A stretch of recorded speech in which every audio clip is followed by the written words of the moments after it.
Hello there and welcome to Cataclismo. In this game, we're defending the Citadel at all costs. This means we're going to have to build some defenses, and here are a couple of starting tips to help you get going with this game quickly. For starters, since we are playing a sort of horde defense game, plan your defenses accordingly.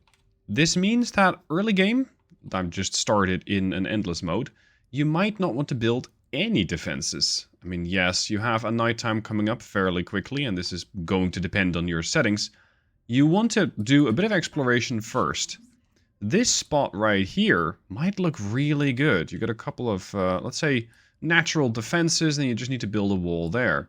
Maybe you have an even better position down there. As for this area, this could be considered a a natural barrier, but I think it's a bit wide. I don't really like it. So here too, I would want to explore a little more. Over here, you just have a massive open area. This is bad. If you want to start pouring your resource into this, by all means, you can. But I really would recommend against it. So as you're building up your first bit of, let's say, resource management, your resource gatherers, also very, very important, start exploring the map.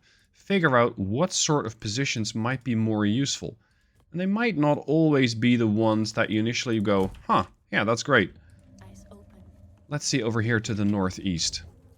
And to run the game a little faster, press F to do that. Yeah, see, this is pretty awful. This is not a great way to set up. Which does mean that this, yes, now we're getting somewhere. This is a pretty decent part to defend. Maybe I can find something better later, but for now, that could work.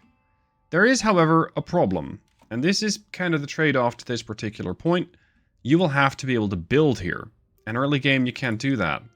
In order to get your expansion for settlement territory, you need to build a bunch of beacons.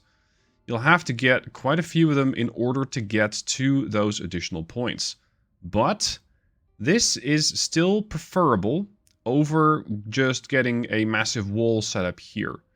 Because not only would you need more units to defend that long wall, you would also need a lot of resources to build that wall. Building a couple of beacons, expanding your territory, and also as a side bonus being able to grab a couple more resources is much, much preferable over just grabbing the first bit of terrain that you can get. Over here, these highlands are looking pretty decent. I might be able to set up one wall here and one wall there. And let's say that is the eastern flank mostly defended. As for the flank over here, this is going to have to be a bit more exploration. This gap, yeah, you can cover up this gap if you want to. Shouldn't take that many resources, and a couple of archers, at least early game, should be able to handle that. As for this bit, oof. This is not a great national or natural barrier. This is going to be too wide. So don't go there. As for this bit, this could work.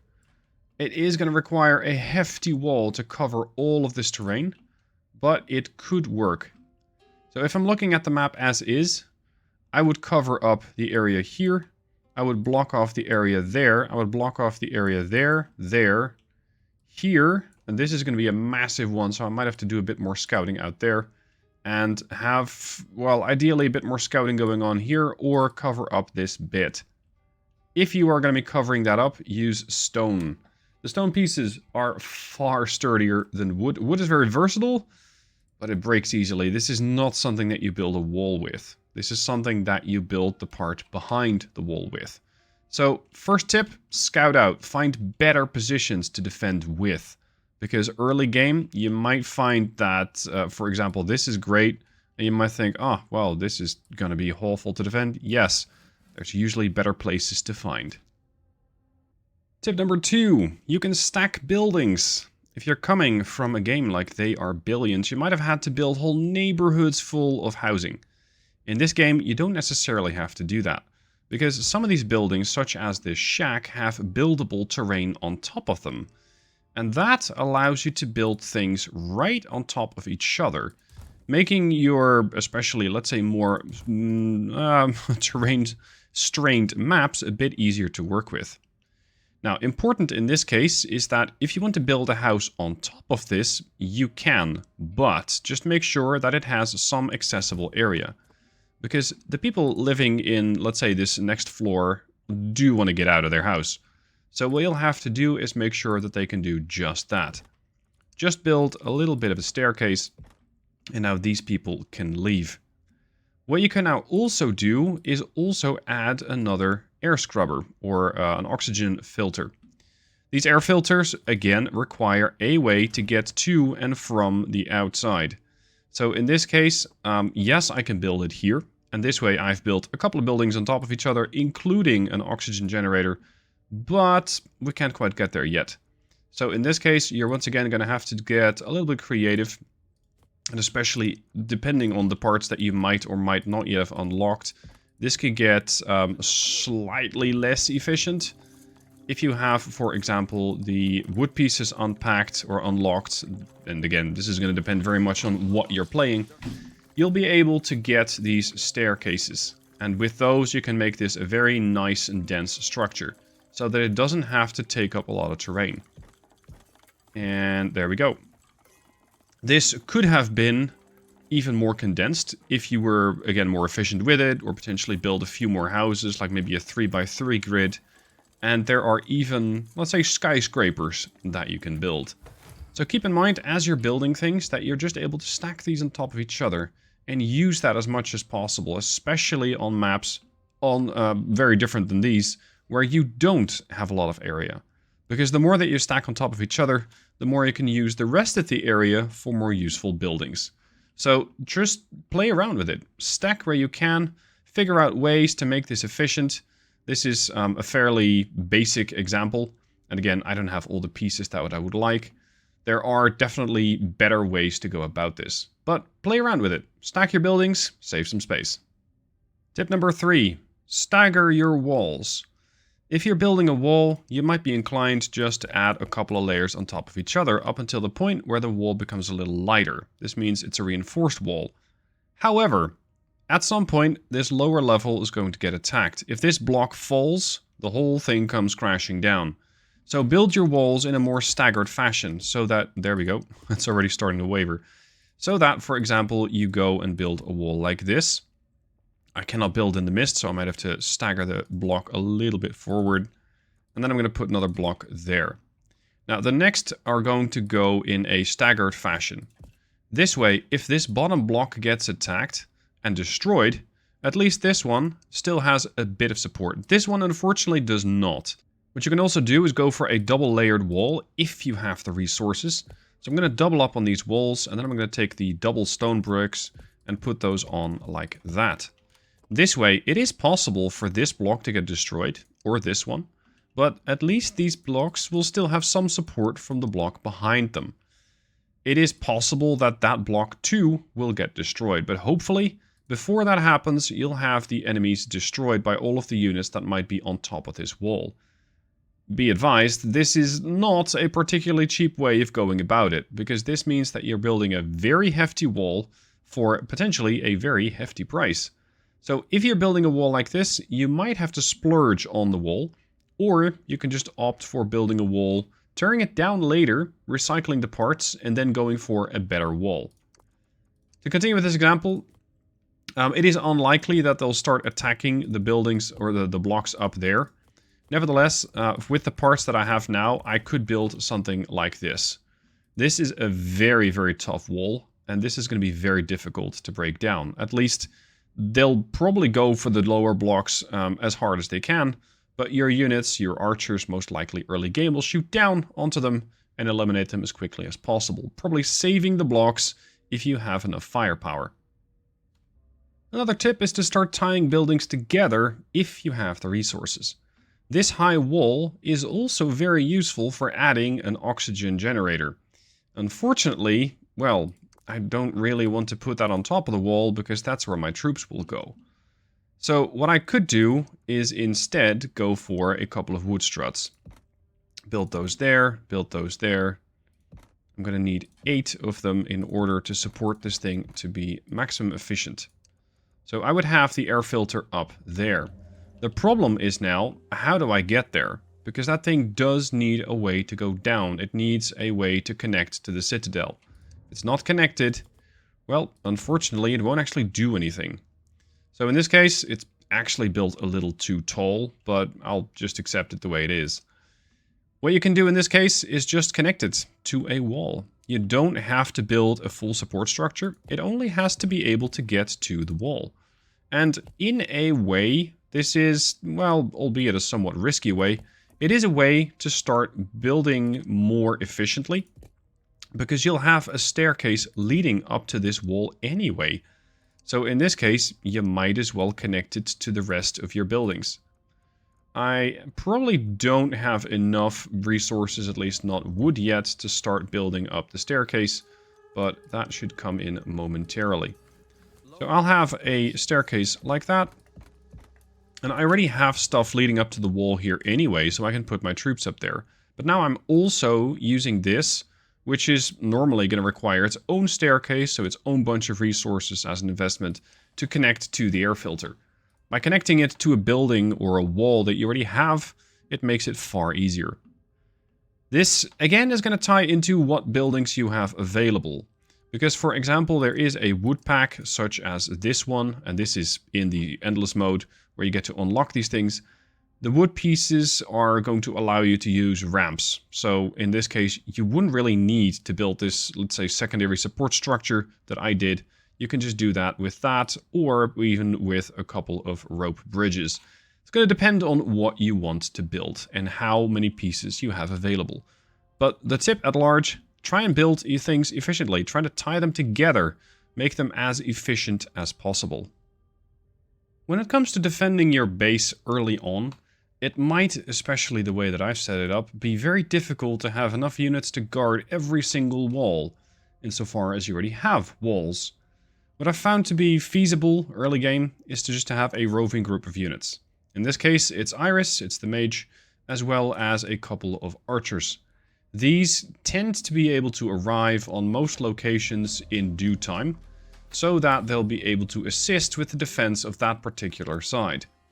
Of course, this is not something that is viable, I'd say, strictly long term, because if you don't have any unit defending a wall, and you start to see larger and larger blobs, it's very possible that they'll start breaking your walls down faster than you can take them down. Early game, just having a roving blob of units is fine. Mount at least, I'd say, one unit on a wall, and you'll be able to keep that wall defended. Now, because it is a game where your walls automatically repair, you don't actually have to do anything about it. They just repair at the end of a wave. There we go, it's already getting repaired. You don't have to worry about fixing your walls up either. So early game, just having one unit and a bit of walls is definitely feasible. When you are finding that a wall is coming under attack, you can also use the pause mode and repair that wall on the fly. Building, especially with the, let's say, the more standard stone pieces as well as the wood pieces, is instant. Building an actual building, like a shack or a barracks or a resource gatherer, that takes time. But building a wall is instant, and this can be used, potentially even exploited, to quickly bolster a wall that's coming under attack. Let's say that I would only have one archer here, and I would want to make sure that this wall, if it does get breached, doesn't escalate into a full-blown offensive into the Citadel area. You can just start stacking walls there, there, there, and there, if you have the resources. So when you're going into the night, I would recommend you hold at least a bit of resources in reserve if you want to use this tactic of a skeleton crew defense. Aside from that, this should be feasible for at least a couple of early game nights. Tip number 6. While this game is very much about building things yourself, you don't always have to invent everything yourself. The game has a built-in Steam Workshop integration, and on there you can find all sorts of useful creations that other players have made. Such as, for example, this almost skyscraperable building, where you can integrate a couple of houses together. Whether or not you'll be able to build this depends upon what sort of parts you have available. So in Skirmish, where you might have these parts available, this is definitely going to get built. In an endless mode, you might not have all the parts, and the game might be protesting, going, hey, yeah, we can't actually do that yet. So be careful as you're building these things up. This definitely works to save time. And especially if you have a creation that you think, this is going to save me a ton of time, you can turn that into a blueprint. So let's say a cheap, simple watchtower. This is not necessarily the right way to build it. It's just going to be a fairly quick and dirty build. I'm going to have a door in here. I'm going to make sure that, of course, the baddies cannot get into the building. We're going to use a couple of supporting pieces in order to build a winding staircase. And with that, you'll be able to get up here. Like that. There. This is very, very simple. This is going to allow your archers to at least get some height bonus. But of course, considering it's not a double wall or it's not tall enough, you might find that it's a bit fragile. It's not the point. We can save this thing. All you need to do is go to Blueprint and say Create New, and then highlight all the parts that you want to have inside of your blueprint.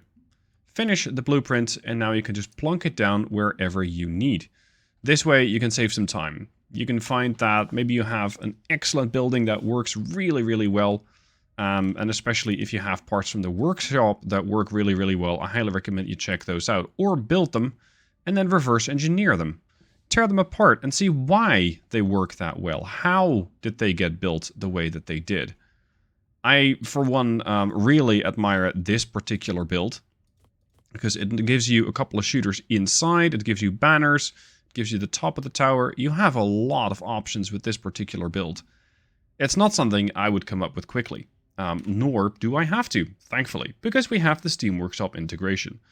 So I highly recommend that you check out the Steam Workshop, all the various blueprints that are on there, or if you have something that you can turn into a blueprint for yourself and potentially for others, just use that blueprint feature by highlighting all the parts that are part of the build, save it, and the game is going to automatically store that as a new blueprint. And if you want to make other players happy, you can of course upload that to the Steam Workshop and make people's lives a little easier. Tip number 7. When you're building something tall, you'll want to be able to get up there. And unfortunately, at some point, the game is going to start protesting if you use the stone steps. This might look like the perfect staircase, right? Because it has that middle column. Well, you can stack 3 on top of them, and then the 4th one is going to say, oops, sorry, you need more support. The game doesn't allow you to build these things for much taller than that. Thankfully, there is a bit of a different way to go about it. It's not necessarily the most intuitive, but it works. Use the stone half arches. You start with one, rotate it clockwise, build another, rotate clockwise, and continue as you see fit. The most important thing is keep this central column. The moment that you start putting these things on a wrong spot, such as for example building it over here, it doesn't work anymore. Keep going. I'm going to go up until level 10. And as you can see, the game just allows you to keep doing this. At this point, you can then use the stone steps, but the straight ones, not the winding ones. This is going to be your starter block. This one goes here, and then you start building them on top of the archway. Don't build them on top of each other, because that's not something units can actually do. Units can't walk around like that, nor can they jump from one part to the next. So it is important that you select the right location for these. But with this, you'll be able to get the support from, let's say, the extending part of the arch for the stairs itself. And then you'll be able to keep building up an enormous, enormous staircase. With this, you'll be able to build enormous towers, very, very good lookout spots, get all sorts of bonuses, and potentially house layers and layers and layers of units, depending on the level, the map, and of course, your tech tier. So this is a way to build staircases, and considering that this is something you might be building a few times, of course you can tie this in with the previous tip, create a bit of a blueprint for that, and go, haha, saved, done. And I can now stack a blueprint whenever I see fit. So boom, there's my new staircase, and now I immediately have a nice little watch out position here. Of course, this will need defenses, because as itself, it is very, very fragile. Alright, that is a bunch of starting tips to help you get going with the Cataclismo. I really like the game. It is something that has a lot of depth to it, and especially with all the various building blocks that you can get, Especially in this playthrough, I don't have nearly all of them, but you can keep going, you can keep getting more advanced, you can start building specialist buildings. There is a lot to explore, so I highly recommend that you check out the game if you haven't already. Good luck building and trying to survive the night. Because the night is full of terrors and hordes, and they will keep coming at you. So best of luck to you and your soldiers. Thank you for watching, hope you found it useful. If you did, please hit like so more people can find the video, and good luck on your missions.